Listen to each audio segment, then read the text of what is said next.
In this video, you will learn 8 things successful 7-figure Amazon sellers are doing in order to win on Amazon platform in 2021. Our guest is Huang, and he is the creator of 7-Figure Sellers Summit. It's a virtual event which is happening 1 or 2 times a year, and you will find the link below to this virtual summit, which is happening in 2021 winter as well.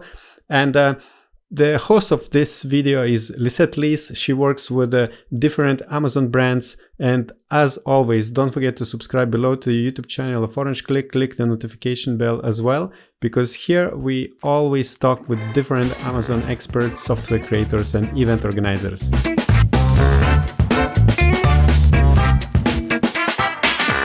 Hello, Gary. It's nice to have you here today. Before I let you share a lot of good, valuable tips for sellers, would you please introduce yourself and tell us what you do in the Amazon space? Absolutely. Well, first off, thank you, LISETT, and I also thank Augustus for this opportunity to come back to Orange Klik. And I'm the founder and I'm the host of the 7-Figure Seller Summit, and we help 5 to 6 figure, e-commerce and Amazon sellers scale their businesses to 7 figures. So we have the 7-Figure Seller Summit coming up. We interviewed over 30 7-figure sellers, e-commerce experts, how they're building, scaling, and exiting their businesses in 2021. So so I thought it would be great to summarize some of the top learnings, what's working right now in 2021 to help you guys build your businesses. Our viewers are definitely eager to listen all the tips you have for this year, because I know there are a lot of different trends going around and also new tips that the seller should use. So where should we start? What's the first topic or tip you would like to start off with?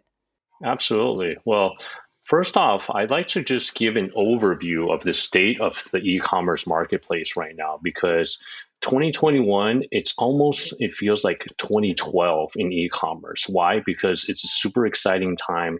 You're seeing a lot of growth. You're seeing a lot of new market opportunities open up because COVID-19, it was almost like injecting like a growth serum into the arm of Amazon. And Amazon grew by like 5 years in just a matter of months in 2020. And then all signs this growth is going to continue in 2021.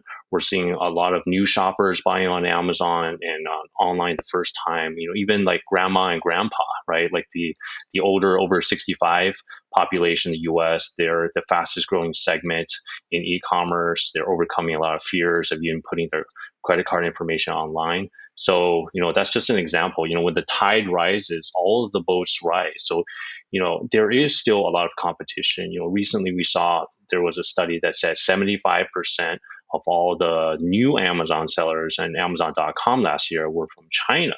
And you're also hearing all the changes about, the inventory restrictions. That's why it's a great opportunity right now in e-commerce if you approach it the right way.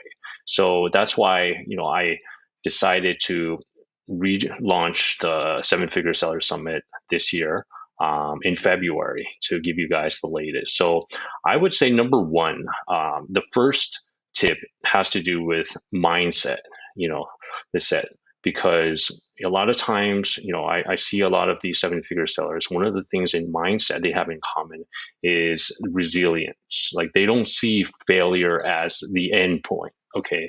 And, in our experience, no entrepreneur hits a home run the first time they take a swing at the ball. Okay, maybe they're going to swing and miss.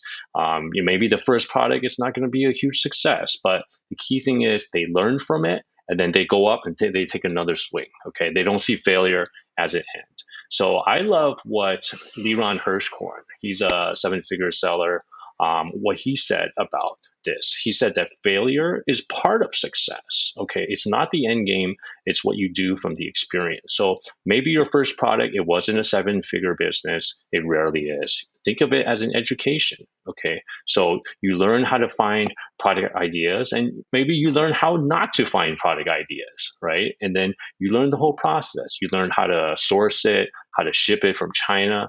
You got it into the Amazon FBA warehouse, you launched it, you dealt with negative reviews, okay, this, that, and the other thing, and you started some PPC campaigns, you downloaded the search term report, right? But the key thing is, even if the first product wasn't like a huge success, you got to take that and you have to pivot with what you learned to create a better second product and third product and more. And I really also wanted to share what another seven-figure seller, Lucy Sherman from Australia, she recently exited her business for over $1 million. She said that either you win or you learn. Okay, either you win or you learn. So I feel like mindset, don't see failure as the end. Either you win or you learn. That's the first tip I like to share. And what do you think, in your opinion, do we speak enough about mindset and training, like mindset and habits and the way we are thinking in Amazon community, or we should talk more about it and share the tips how to be motivated, how to overcome our fears and failures? Yeah, that's a good question, Lisa. And I feel that this is, something many, many sellers struggle with, right? A lot of them have a fear of pulling the trigger on choosing a product because they're scared. They're worried, oh, if this doesn't work out, it's never going to work. But I think, we should look at it from the different angle. This is almost like an education. Like when we go to university, it costs tens of thousands of dollars in the US, right? And do we look at it, oh, what if I go to college, I can't find a job? Does that mean I don't go to college? I don't think so, right? So I think, the mindset, it's one thing that maybe not many people are talking about because everyone's talking about get rich quick, I'm going to build $1 million business with a Lamborghini lifestyle and stuff like that. But I think this is something important. Not many people are emphasizing, because this is, it's like almost like the North Star, when you're as an entrepreneur, right? You have to see it that way so you don't give up, or some people never enter the game, right? Okay, and you're an experienced seller yourself as well. Do you have any tips to share for sellers, like what daily habits or exercises they could do to keep their mindset straight and focused on the long run success rather than hitting every point like right away and in the correct way? Yeah, that's a really good question. I would say to have both short-term goals and more like medium-term goals. So let's say you want to scale your business to, to six figures. Okay, maybe you're just starting out, you have one product. You have to kind of, do the math, right? How many products do I need to launch so that I can, hit that six-figure mark, right? And then look at the time frame. Okay, let's say I need to launch 5 products in this year, and you have to map it out, right? There's Chinese New Year coming up. That might be, some during that time I might try to do something else. Maybe I'm sourcing from India, right? So I have to map it out. I think in terms of planning ahead, that's, just for any good business, right? Because we're building a real business here. We're not just like trying to do a get rich quick scheme, right? So you have to map this out. And then, I also have a journal. So every morning I have my morning routine. Okay, so the night before, it's almost like, I'm my boss. And then the night before, I write down the 5 things that I want to accomplish the next day, and then I prioritize them. Number one thing, if I don't get anything else done, LISETT, if I just finish this one thing, I'll be satisfied.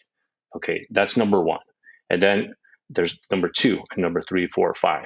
Okay, so, and then I just focus on that one thing. So in the morning, I look at that piece of paper. It's almost like my boss just gave me this piece of paper. Okay, this is what I have to do today. So I'm not scrambling. I'm not tracking my email. I'm looking at like the sales, and I'm focused, right? So then I focus on this one thing, and I think over time, then that builds. And then every day I do a daily review: what went well, what didn't go well, and then we rinse and repeat the same thing. So that's just me. Everyone is different, but I find that that's effective for me personally. Thank you very much for sharing the way you do it, because I think it's extremely difficult task to focus, because there is like so much going on within the business, outside of business, the information we have, everything. and dealing with family as well, as especially if we're working from home in COVID, if you have like a young family like me, so you have to plan out that calendar, your family time, maybe spend time with your kids, and date night with your wife. And I mean, we could talk like a whole hour about that, but I know we got a lot to cover, LISETT. So yeah. Yeah, exactly. We don't have 24 hours to work on our Amazon business. So what's the next point you want to share with us? Yes. Yeah. So going to the second point, I find that there's an expression, okay, you got to zig when everyone else zags. Okay, you got to zig when everyone else zags. So what does that mean? It means if you start out from the same place as everyone else, you end up at the same place as everyone else, right? So for product selection, for example, this is probably one of the biggest challenges for e-commerce sellers. If you only rely on the same research tools to choose the product using the same criteria, what looks good right now, 3-4 months later, you'll have like 100 people selling the exact same thing. Okay, so you really have to think different. You got to zig when everyone else zags. So one example is going back to Lucy Sherman, the 7-figure seller in Australia. When everyone else was choosing the same lightweight product that cost around like $25, she zagged. Okay, she and her business partner, they chose an oversized product. They sold it for $250. Okay, and then there were very few other people and competitors doing this. And by doing this, she was able to quickly sell out of her first order, and then she reordered, and then she learned from her customer reviews. There were some negative reviews. There were some, product flaws, right? But the thing is, she didn't give up. You win or you learn. So she learned. So she went back to the supplier. She made the modifications to fix those exact complaints. And then over a few years, from 2016 to last year, she and her partner scaled her business to over $1 million. And so, I mean, this thing takes time. From 2016 to 2020, I mean, that's like 4 years, right? It's not a get rich quick scheme, okay? But the key thing is, she zigged when everyone else zagged, right? She didn't follow the popular methodology. Same thing when it comes to looking for product ideas. I love what 7-figure seller Tim Jordan says. He was on the summit as well. He says he looks for products off of Amazon to sell on Amazon. Okay, so in his training, he walks us through how 7-figure sellers find profitable ideas, not on Amazon, which may be saturated, but he likes to look at other sites like Etsy, for example, also on Pinterest and even on YouTube. Okay, so he zigs when everyone else zags, right? He's not looking on Amazon to find products. And even talking about sourcing, right? I mean, everyone's sourcing from China. People are worried about the Chinese sellers taking over, right? But, think about other countries, right? Consider India, for example. India is an up-and-coming country. They don't manufacture everything that China does, but they have their strengths. Okay, so I interviewed Megla Bardwash. She runs the virtual India sourcing fair and India sourcing trip, and she's probably one of the top experts when it comes to sourcing from India. She shared the top mistakes and best practices sourcing from India. So one of the other advantage, zigging when everyone else is zagging, if you go to India, there's no Chinese sellers competing against you, right? So that's like 75% less of the new sellers, right? So, I mean, there's some Indian sellers that are selling, but most of them are selling in Amazon India. So, you got to zig when everyone else is zagging, right? Because 2021 is very competitive. So what I understand from listening to you and from you sharing this experience from other people, it's still important to master the basics and fundamentals, but then keep an open mind towards what you learned during those different courses and videos and events, and try to figure out like what's the best way or what's the different way to do things for Amazon business. Yeah, I mean, sometimes, you have to get the fundamentals down, right? It has to be a good quality product, of course, and you have to know your numbers as well, right? But in terms of strategy, don't just do a Me Too product. Don't just do the same thing everyone else is doing, because if you start at the same place as everyone else, you end up at the same place as everyone else. Mm-hmm. Great advice, definitely. All right. All right. So let's move on to number 3, LISETT. I find in e-commerce, it's like the famous story, David can beat Goliath in the game of e-commerce. Okay, so what does this mean?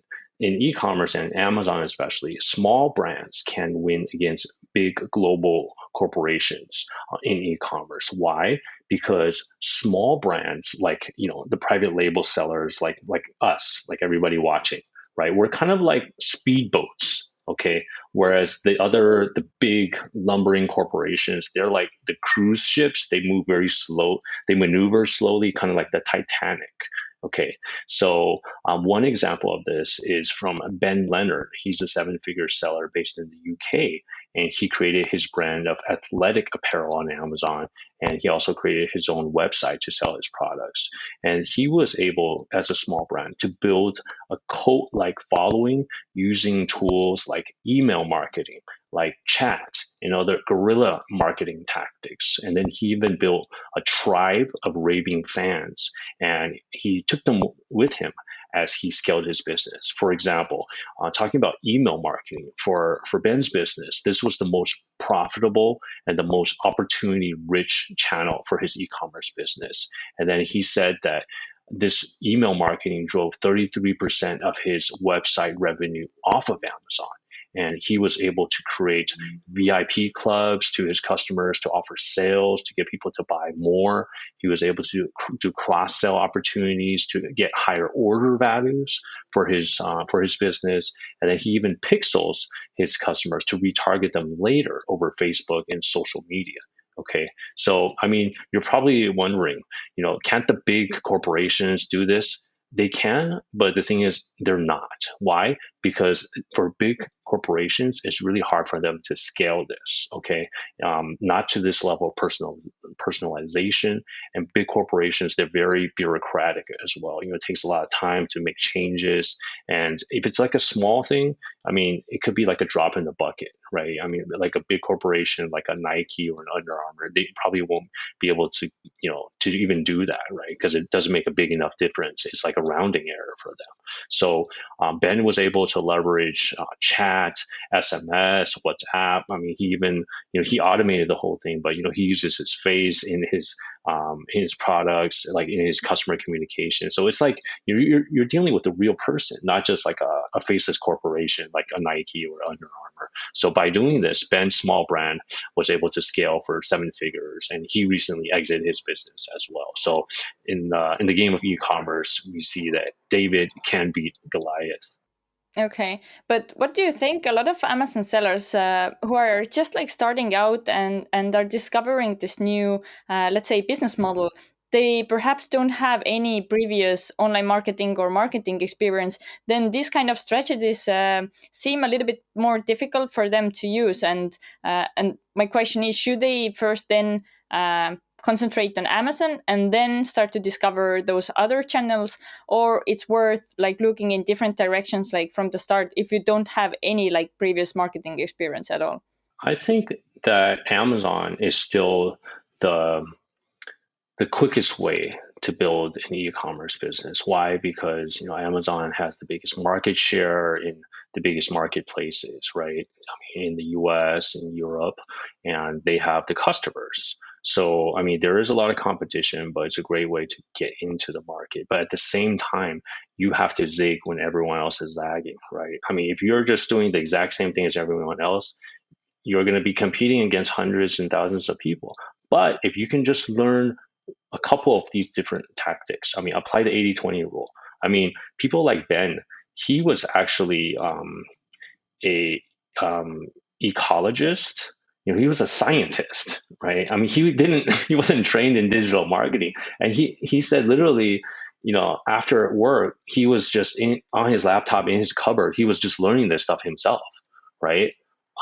So obviously there's shiny new object syndrome. There's like, oh, there's that new thing. Oh, I want to get on Clubhouse. I want to do this. I want to do that, right? But sometimes you got to focus, pick that one or two things, 80-20 rule, that's going to make the biggest difference for your business. It could be email marketing. It could be social media, right? But, pick the one that either, you're best suited for. Maybe you really enjoy writing emails, right? Or you really enjoy doing Instagram. Go with that. right? But I mean, you got to have a point of differentiation now to win, right? Zig when other people zag. That would be my advice. All right, thank you very much. So let's go with the fourth point then. What else do you have to share with us? Yes. So another top trend that I'm seeing in Amazon, especially now in 2021, is image is everything. Okay, image is everything. Why? Because the competition is very fierce and you really need to stand apart from the competition. And now more and more people are shopping on mobile. So it's a smaller screen. Most people are not looking at it on a big computer, right? And then you're seeing a lot more elderly people, Americans over the age of 65, the baby boomers, they don't have great eyes, eyesight, right? So, image is more and more important now than before. You literally just have seconds to make an impression before they scroll past your listing, right? So I spoke with Vadim Petrov. He runs Zon Photo. He's an expert in photography, images for e-commerce products. And in his session on the summit, he really shared the 10 commandments of product images that convert to really skyrocket your sales. And then one of the key takeaways I got from him is that he kind of compares the experience shopping on Amazon to shopping offline in like a retail store, right? So obviously online, you can't touch this, right? You can't, pick it up. You can't, see the product, right? So his idea is to simulate the retail experience. So he shoots the product from as many different angles as possible, and then to give the impression almost like you're holding it in your hand and putting it on the table. So he said there's 5 key angles to have for your product images. There's the flat lay. Okay, so it's almost like a product that's laying flat, so it's very clean and clear. And then you want the close-ups. Okay, you want the close-ups, looking at the details of the product. Maybe like the thickness of it, or maybe of the finish of it. And then you also want to have what he calls like a 3D angle. So you see the product, it's almost like 3-dimensional, right? It's like you can see the depth of it. Okay. And then he also wants to have a picture of product in a hand. He calls it a hand shot. So it's almost like you can imagine you're holding this product. Okay, I'm using this AirPod case as an example. And then for number 5, have a lifestyle picture. Okay, just someone like a model with it in the wild, maybe using it with their friends or in the car or even outdoors like camping, etc. Okay, so by doing this, you give them almost like the offline retail experience, like you can like touch and feel and get a better impression of it. Okay, and other than that, image, especially video, this is making a big impression right now on Amazon. And many of the 7-figure sellers I've spoken with, they said that video, like sponsor brands video in search results are very effective. 8-figure seller Bernie Thompson says that this is key for his campaigns. So sponsor brands video, I mean, that's one of the big things. So really, 2021, having the right images, almost like simulating that offline experience, shooting from the different angles, and also video is getting more and more important to be successful on Amazon. And before you go to the next point, I wanted to share something about video. The good thing is that you can use the same video in several places throughout Amazon. So one place is the listing video, but then you can use the same one to create 1 or either 2 videos for ads. So it's really worth the investment, because sometimes I know for sellers, they might say that they don't have a budget to create a good video, but the thing is that you can use the same video for several purposes, and then the return on investment will be very good, and you will have it really quickly because the video ads work so well. So yeah, just a point to add to your description and explanation as well. So what do we have next? That's a great tip, Lisette. Yeah, no, that's a great tip. And being bootstrapped entrepreneurs like us, we gotta be creative. So I love that. You can repurpose the same video in 3 different ways. Excellent. Okay. The next tip has to do with scaling, because a lot of times, these Amazon sellers, as they grow their business, they're like a one-man show or a one-woman show, a solopreneur, right?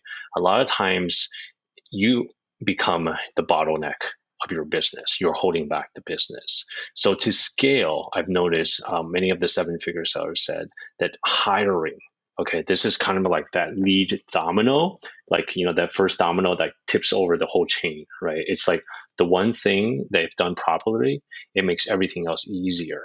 Okay. And I spoke with Nate Ginsberg. He's a seven-figure seller who exited his Amazon business a few years ago. And he really shared how to unplug from your business and scale your business to seven figures. And, he said that for him, his superpower was building a superstar team around him. Okay. Because, he said that, he's more of an ideas person, but he's not like a detail oriented person. So to overcome that weakness, he hired people that were detail oriented. Okay. And then there's several different roles to scale your Amazon FBA business that you can start with to hire. He recommends you start with the roles that aren't really, affecting like the growth of your business. So more of the repetitive type tasks, like dealing with customer service, like more of the administrative tasks, even bookkeeping. Okay, these tasks are kind of just like moving the money, but not like making the money. And on the other hand, what should you keep in house or do yourself? Choosing more products, adding more products, growth strategy. Okay, so that's one way that you can scale your business. And then I spoke with Nathan Hirsch, and then he showed how to really systemize your business. You have to create standard operating procedures, SOPs. Okay, you can't just say like, hey, new VA, just go and do that. Right? I saw your resume. No, you really have to write like a step-by-step process, and it has to be so detail oriented. Like if you just like brought someone out from the street and gave it to them, he or she can do it. Okay, it really takes that type of detail to create these SOPs to make this work. And then there's also tools that can help you as you scale your business, right? There's tools like, tools for profit dashboards, like, seller board. It can track all of your sales, and you can put in your expenses, your product cost, your shipping costs, and so this way you can create like a profit and loss statement. There's also tools that can get you Amazon reimbursements to get your money back, because oftentimes Amazon may overcharge you, right, for your like returns. They may not file it properly. Sometimes with the size of your products, they mismeasure it. They measure it and they charge you a higher fee because they thought it was bigger than it actually was. So if you're not doing that, you're leaving money on the table, right? I mean, you're leaving it on Jeff Bezos's table, and he doesn't need any more money, so you should really get it back. There's tools like Getida, for example. They automate this whole thing. You can delegate it to them, and then they can get you that money back. So a lot of times it makes sense, right? As you're scaling your business, don't try to do everything yourself, because otherwise you're a bottleneck, right? You have to really start hiring, and then also choose to automate and delegate as well. That will help you free up your time so that you can focus on making money. So, 80-20 rule, right? You got to focus on what makes you money, not the things that are just moving the money around. Very great information and very great tips. I listened to so many important keywords such as systemization, SOPs, hiring, everything, because I think oftentimes sellers are a little bit afraid to get someone else on the board, but also they don't want to focus and put their time on creating those files and going through the process, but then later on they will lose more from that than they would have taken the time in the first time to write the directions and everything. Yeah. And I agree. When I first started, I had the exact same doubts. If I could teach someone or train someone to do it, I could have just done it myself, right? But one book that really helped me, LISETT, was The E-Myth Revisited by Michael Gerber. It's like the entrepreneur's Bible. It's like the first book you should read. He really talks about, why you should do this and how you should do this. So I would recommend that book for people out there if they haven't read it. That's a great recommendation. I have that in my list to read. Yeah, let me know how you like it, LISETT. I will. So let's go ahead. We have a lot of information to share. So what do you have next to give us? Yes. Okay. So we talked about scaling your business. And next, I want to talk a little bit about defense. Okay. Because it's not, winning isn't just offense, right? And, many famous sports coaches said that defense wins championships. Okay, and many sellers neglect this. So I find one of the most effective ways that e-commerce and Amazon sellers can play defense to protect their business around from competitors is to what we call build a moat around your business. So if you can imagine one of those like medieval castles in Europe, and there's like that water that surrounding it, right? So like the enemy cannot just come in and just like pound the door down, right? They have to, it's hard. It's like a barrier to entry, right? So similarly, the same can be done for Amazon and e-commerce business. One example is Paul Barron. He's a seven-figure seller that owns a baby swimwear brand that he sells on Amazon. And he says that his moat around his business is he works with nano influencers to build an army of brand ambassadors. Okay. And he was even confident enough to be transparent with his brand name, which he revealed on the summit, because most sellers, they protect that like, it's the secret sauce. You can't tell other people what they're selling. But he was transparent. Why? He said, if you do try to compete against me, I will crush you. Why? Because he has this army of brand ambassadors. So he focuses on partnering with influencers with less than 10,000 followers. Why? Because these are more real people, okay, and it's also more cost effective. They're not asking for like thousands of dollars for a post, right? And these nano influencers, they not only help to promote Paul's baby swimwear brand, but also they create content for his brand. So they're actually, taking pictures with, their babies wearing his swimwear, and then they're reposting it all over social media. So he said, literally, there's thousands of images from these influencers on Instagram that he can share and he can repurpose into his lifestyle photos in his marketing. And then he said, so he's not afraid of copycats because he's built a moat around his business with his brand ambassadors. They're social proof.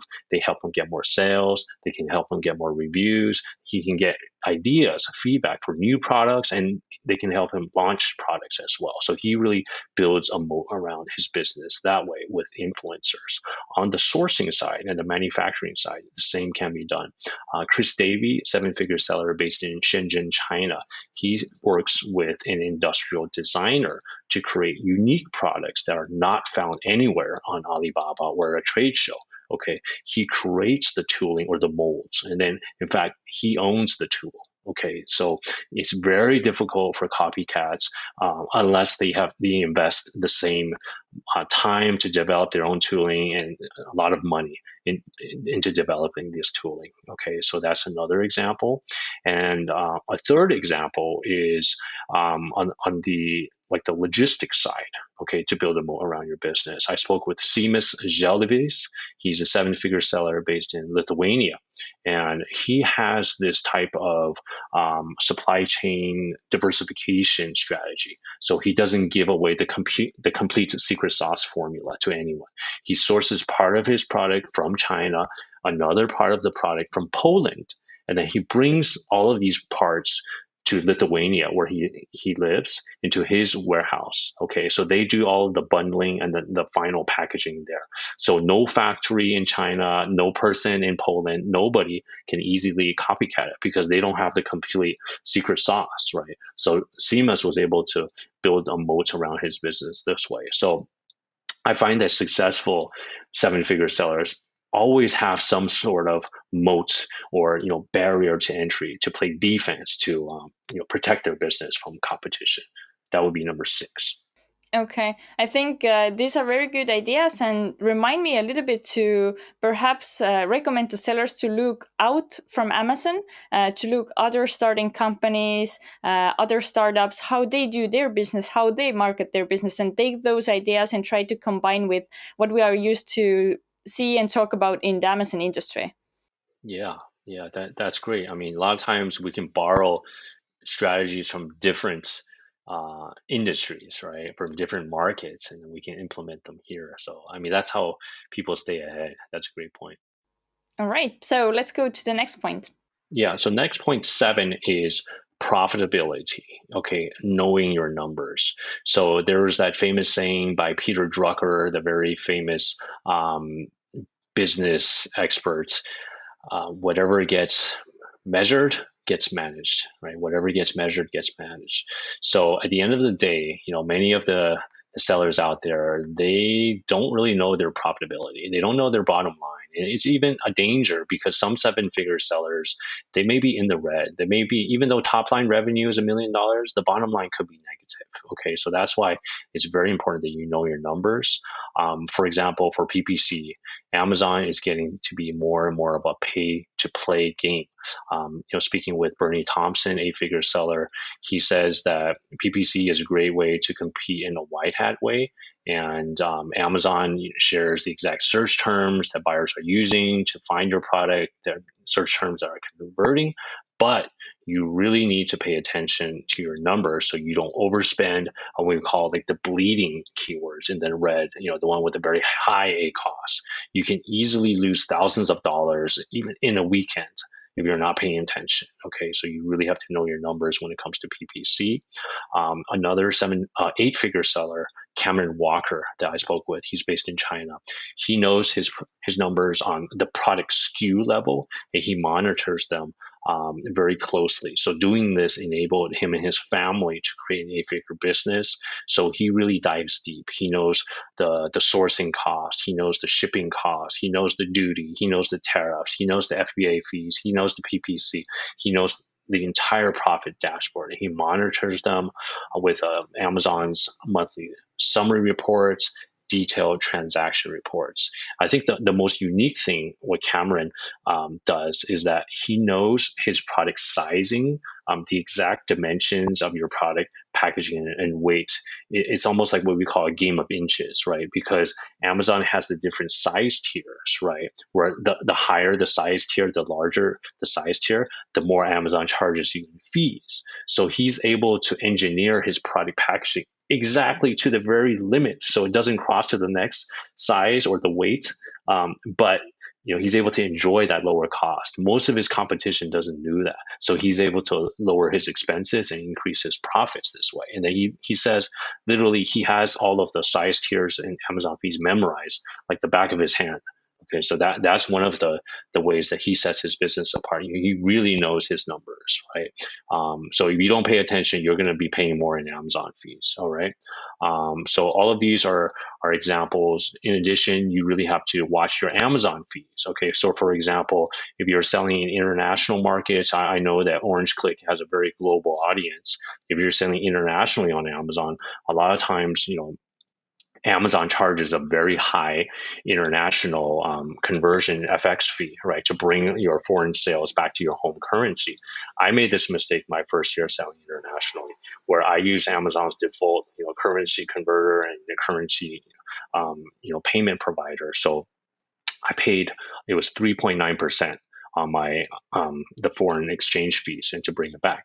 At the end of the year, I sat down with my accountant, and then I was shocked to learn I was paying like tens of thousands of dollars extra because I use Amazon's default fees. And then I got smart. So right now I'm using Ping Pong Payments, and they're an approved payment provider by Amazon, because Amazon just I think it was 2 weeks ago, they announced of the approved payment providers in their Amazon marketplace. Companies like Ping Pong, for example, they can drop those fees to below 1% depending on your volume. So if you guys are selling internationally, if you're not using any payments provider, that would be my biggest recommendation. You can save, go from like 3.9% to like 0.9%, 3% over like a six-figure business. That's tens of thousands of dollars right there. Definitely, you got to watch your fees, and also what I mentioned earlier, right, with the reimbursements. Use a service like Getita, get your money back, because if you don't do anything, then that money is gone. That's Jeff Bezos's money, and you only have about 18 months to get it back. So definitely watch your Amazon fees. So bottom line, profitability, know your numbers. Why? Because in 2021, many businesses are exiting. Okay, they're selling their business, and ultimately the selling price is depending on your profitability, not your top line revenue, your profitability. So that would be number 8. I'm kind of getting ahead of myself, but do you have any questions, Lisette, before we go on to the last one? No, I'm just feeling like I could listen to you like for hours more and already be like participating into the summit, because you're giving so much value away, and also bringing new ideas on the table, but also going over like few more basic ones, but as you mentioned, which matter a lot. For example, in terms of profitability and the percentage you give away, just for not doing some things in a correct way or in the best way you could. So I'm just enjoying the information you're sharing, and I'm ready for the last tip or information you have for us. Well, I'm very happy to hear that, Lisa, and I hope the audience feels the same way, because I always try to help as many people as I can. That's why I created the summit. And I mean, these are just my personal takeaways, but let's move on to number 8. Okay, so number 8 is Amazon businesses are hot right now in the investment world. Okay, exits right now, selling your business is hot. Okay, if we rewind like 5 years ago, like 2016, if LISETT, if someone came to you and said that they want to sell their Amazon business, I mean, what would you have said, right? Like 5 years ago, right? You probably I even don't know. you probably think they're No, crazy I or even don't something. know. Yeah. Exactly. And now it's the You thing that even didn't know everybody talks there was about a it. thing, right? Exactly. Yeah. So now, now, especially after COVID, after ecom just exploded in 2020, right? You're seeing a lot of the smart money and a lot of the institutional investors, the venture capitalists, they're getting into the Amazon space. Okay. Why is that? Because offline retail, they're suffering right now. It's unfortunate, but with the pandemic, with lockdowns, many people are scared. They don't want to shop in the bricks and mortar stores, right? So everyone's going online. So online e-commerce is where the trend, the growth is going. And the investors, they're shifting their investments from offline retail to online retail. So in the past 12 months, over $1 billion have been raised in funding. Especially many of the Amazon aggregators, companies like Thrasio, they've raised all of this money, $1 billion in the past 12 months, specifically to acquire Amazon businesses. Okay, so they're really snatching up these e-commerce businesses right now. Last year, I mean, just Thrasio, they acquired 100 Amazon FBA businesses. So they're rolling them up. Okay, and there's other Amazon acquirers on the market right now. So according to a broker, Alison Walker from Ecom Broker UK, these aggregators, they have cash, they're ready to buy right now. Okay, so I mean, but it's not just a matter of, hey, I can just like sell my business in a snap, right? I mean, there's more to that. Okay, so I asked these sellers, and also these buyers, what are the buyers looking for? Okay, so there's a couple of key things I like to share with you guys if you're considering selling your business and wondering, what should I do to prepare for an exit? How do I maximize the selling price? Okay, number one is you want an established track record for your business sales. Okay, not just like something that was created 3 months ago, right? You want at least 12 months sales history, ideally 24 months or more, and trending upwards growth, of course. Okay, that's number one. Number two is you want to see at least $1 million in annual sales, preferably more than that, $3 to $5 million. Okay. Number three is you want solid profit margins. Okay, remember the last tip that we shared, know your numbers. Okay, buyers like to see profit margins around 30% or more. Okay, I mean, that's not easy. It depends on your niche, but if you do have that, that's a tick in your favor. Okay. Number four is diversification off of Amazon. They like to see diversification, like sales off of Amazon. It could be your Shopify store, or it could be in Walmart, or it could be in other different marketplaces. Okay, this means it's less risk for them. They like to see at least 30% diversification off of Amazon. Okay, they also like to see people having a real brand. Okay, a real brand.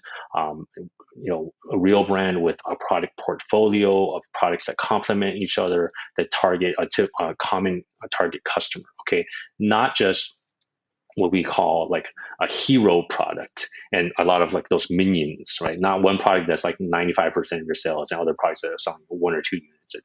Okay, they want to see a brand product portfolio, and then they also like to see a community of raving fans. If you have like an email list, if you have like a social media following, that is a definite plus. Okay, so that would raise your potential multiple of selling your business.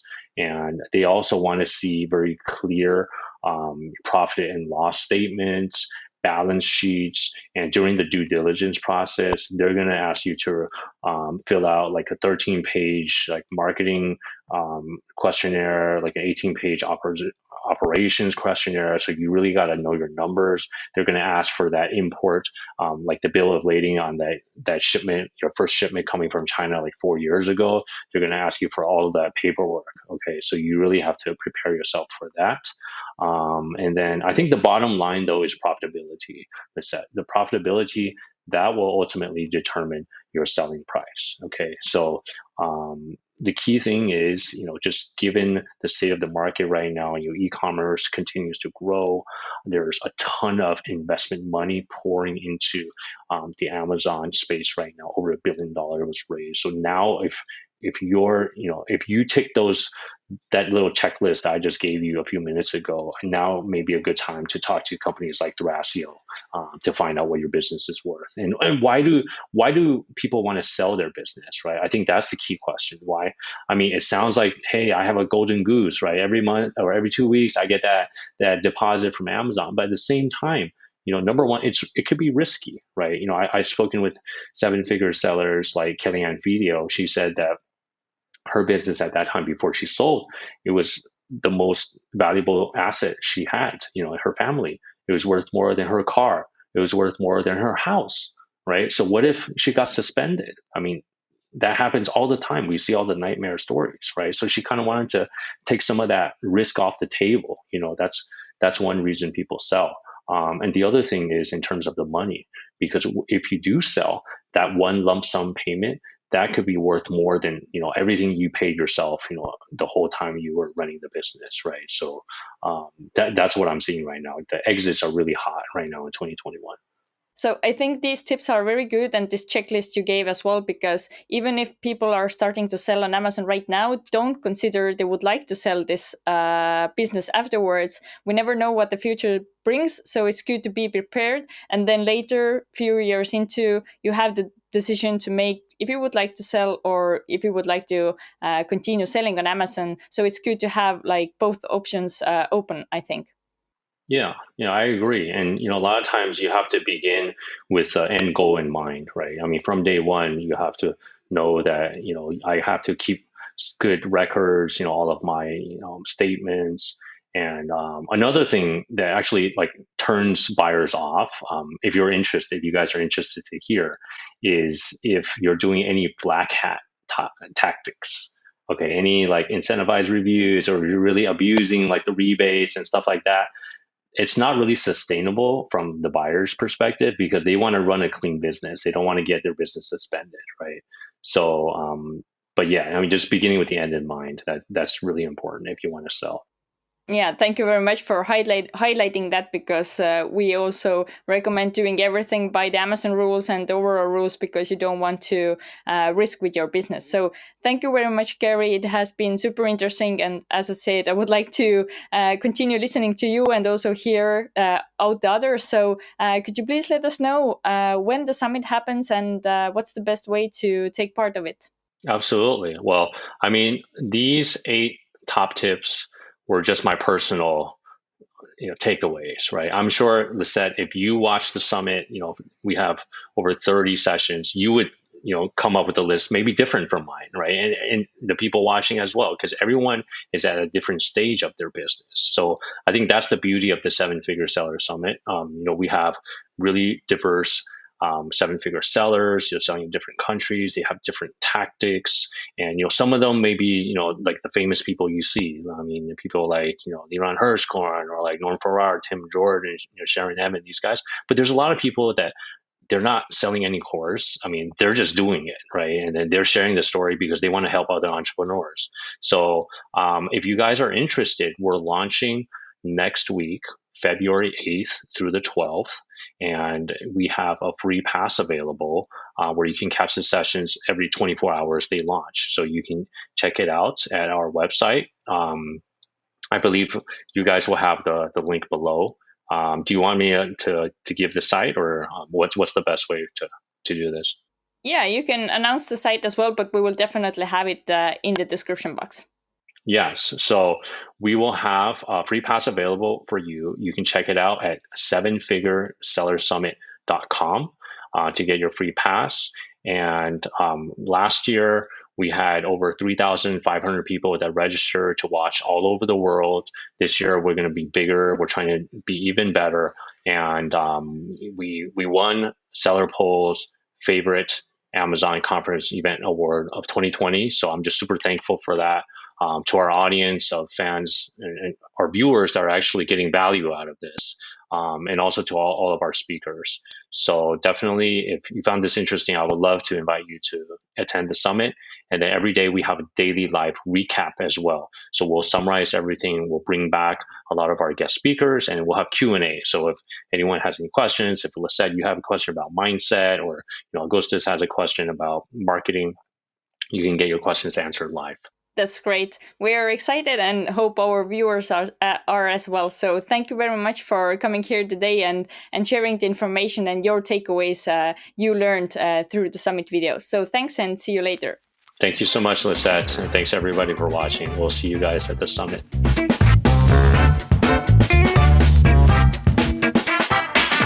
I do hope that the ideas you heard in this conversation will help you to thrive or to become a 7-figure Amazon seller. And again, don't forget to check the link below to the 7-figure seller virtual summit, which has a lot of great content and a lot of experts around the world are interviewed there. And now I would like to invite you to watch other video with Gary, which is has more useful tips which he learned from other 7-figure Amazon sellers.